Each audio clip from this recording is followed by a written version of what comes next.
What if I told you that one of the most beloved musicals of all time almost didn't happen the way we remember it? Behind the slick hair, leather jackets, and catchy songs of Grease, there's a hidden world of shocking casting decisions, outrageous accidents, and strange behind-the-scenes secrets. From Olivia Newton-John nearly refusing the role, to John Travolta fighting tooth and nail for his shot at stardom, the story of Grease is filled with drama even more intense than the film itself. And once you discover these untold truths, you'll never look at Grease the same way again. Section 1. Olivia Newton-John's reluctance. Let's start with Sandy, or rather, the woman who almost walked away from her forever. When Olivia Newton-John was first approached to star in Grease, she didn't leap at the chance. In fact, she hesitated. At 29 years old, she was worried she wouldn't pass for a high school teenager. Her music career was already taking off in the 1970s, and the last thing she wanted was a movie flop to derail her momentum. According to Olivia, she only agreed to consider the role after insisting on a screen test. She wanted to see for herself whether she could actually pull off the look of a bubbly teenager. To her surprise, the test went better than expected, and suddenly, playing Sandy didn't seem so impossible. Still, she wasn't convinced. That's where John Travolta stepped in. Travolta was relentless. In his own words, there was only one woman on the planet who could play Sandy, and he was determined to make it happen. He campaigned hard, persuading producers, and convincing Olivia until she finally agreed. The irony? The role she almost turned down became the defining moment of her career. But Olivia's doubts were nothing compared to the drama surrounding her co-star. Section 2. Travolta's fight for Danny. Here's a twist you might not expect. John Travolta wasn't the studio's first pick to play Danny Zuko. In fact, when Grease was first being put together, Travolta wasn't even in the conversation for the lead.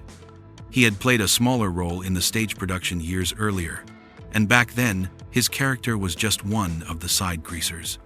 But Travolta had other plans. After the massive success of Saturday Night Fever in 1977, his star power skyrocketed. Suddenly, the studios started paying attention. Meanwhile, another actor, Henry Winkler, better known as the Fonz from Happy Days, had already been offered the role of Danny, but Winkler turned it down, afraid of being typecast as another leather jacket-wearing tough guy. That decision haunted him. Years later, Winkler admitted that he regretted passing on Grease.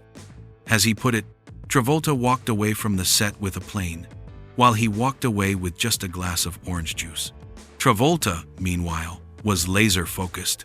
He knew Danny inside and out, from the way he combed his hair to how he leaned on a car. He had studied the role obsessively, waiting for his chance.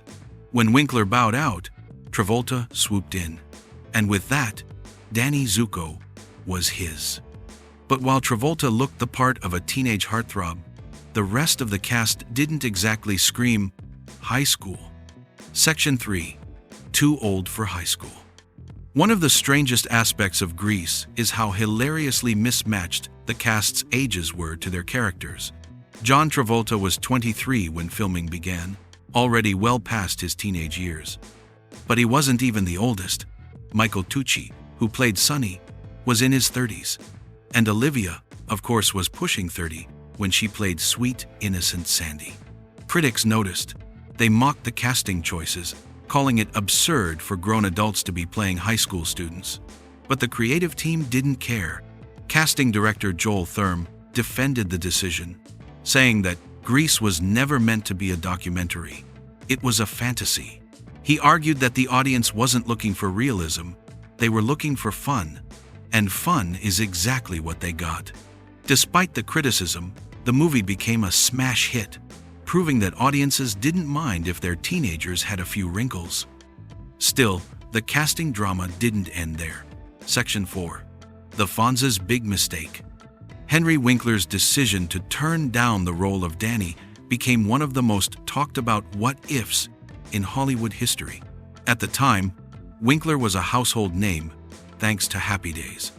but he feared that playing Danny would lock him forever into the cool guy in a leather jacket persona. So he said no. Years later, Winkler admitted that it was a huge mistake. He confessed that he agonized over the decision, worried about being typecast, and let fear guide his choice.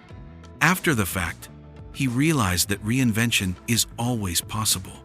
In his own words, the most important lesson he learned was simple: shut up and try. And while Winkler struggled to find his next big role, Travolta soared into superstardom with Grease. Sometimes one no can change the course of history. Section 5. The T-Birds' original name. Believe it or not, the iconic T-Birds weren't always called that. In the original stage version of Grease, Danny's gang went by a much less intimidating name: the Burger Palace Boys. Not exactly the kind of name that makes you think of leather jackets and drag races, right? When the movie was in development, producers decided the gang needed a cooler, tougher image. Thus, the T-Birds were born. The name stuck, and it's hard to imagine them being called anything else today. And speaking of cool, nothing in the movie screamed cool louder than Danny's car, but that car had its own secrets. Section 6. The story of Greased Lightning. Greased Lightning wasn't always Danny's prized possession. In the original script, the car actually belonged to Kenickie. It was a beat-up, barely functional 1948 Ford Deluxe convertible with a cracked windshield, mismatched tires, and peeling paint, hardly the car of anyone's dreams. But through some movie magic and a lot of imagination from the T-Birds, that clunker transformed into a racing machine. The song Greased Lightning turned the car into a star in its own right. And by the end of the movie, Danny wins a souped-up fantasy version in a raffle, complete with candy red paint, lightning bolts, and chrome accents. The car looked spectacular on screen, but behind the scenes, it carried a dark story for one of the cast members. Section 7. Jeff Conaway's injury. Jeff Conaway, who played Kenickie, poured everything into his performance. But during one of the high-energy dance numbers, he slipped while performing on top of the car and injured his back. The pain was so severe that he turned to painkillers to cope. Unfortunately, that injury marked the beginning of a long struggle with addiction. Conaway battled dependency for decades, and while doctors ultimately ruled his passing in 2011 as accidental complications from pneumonia, many linked his decline back to those early days on the Grease set. What looked like fun and games on screen came with a heavy price off camera. And Jeff wasn't the only one making sacrifices for the film. Section 8. Costumes and sacrifices. Olivia Newton-John's transformation into Bad Sandy is one of the most iconic moments in cinema. But those legendary black pants came with a bizarre twist. They were so tight that the zipper broke, and since there was only one pair, she had to be literally sewn into them every single day of filming. Her co-star Stockard Channing, who played Rizzo, also endured her own hardships. She dyed and damaged her hair for the role, knowing that it might harm her career, but needing the part desperately. And then there was Lorenzo Lamas, who played the jock Tom. Standing at 6'2" with dark hair, he looked too much like one of the T-Birds, so producers sent him to bleach his hair blonde. He later joked that he would have dyed it purple if it meant being part of Grease. These sacrifices might seem extreme, but they helped create the unforgettable style of the movie. And sometimes, that style came straight from improvisation. Section 9. Music, improvisation, and surprises. Some of the movie's most famous moments weren't even in the original plan. For example, Sid Caesar, who played Coach Calhoun, had a reputation for improvisation. Many of his funniest lines weren't in the script at all. They came straight from his comedic instincts on set. The music also saw big changes. The upbeat hit, "You're the One That I Want," was written specifically for the film, not the stage production. Director Randall Kleiser didn't even like it at first, feeling it clashed with the rest of the soundtrack. But history proved him wrong. The song went on to become one of the best-selling singles of all time. moving more than 15 million copies worldwide. Olivia's ballad, Hopelessly Devoted to You, almost didn't make it either. Halfway through filming, she still didn't have a solo number. Songwriter John Farrar quickly penned the tune, but by the time it was approved, filming had already wrapped. The song was shot after the fact and inserted into the movie, and it went on to earn an Academy Award nomination. But while the music soared, some of the filming conditions were far from glamorous. Section 10. The challenges of filming. Take the Thunder Road drag race, for example. It was filmed in the Los Angeles River, a notoriously grimy and dangerous location. The stagnant water and piles of trash made the setting miserable for the cast, with some even falling ill during production. The finale carnival wasn't any easier. Shot during a brutal heatwave, the actors had to perform energetic dance routines while sweating under the California Sunday. Between takes, they rode the carnival rides to pass the time, though not everyone handled it well.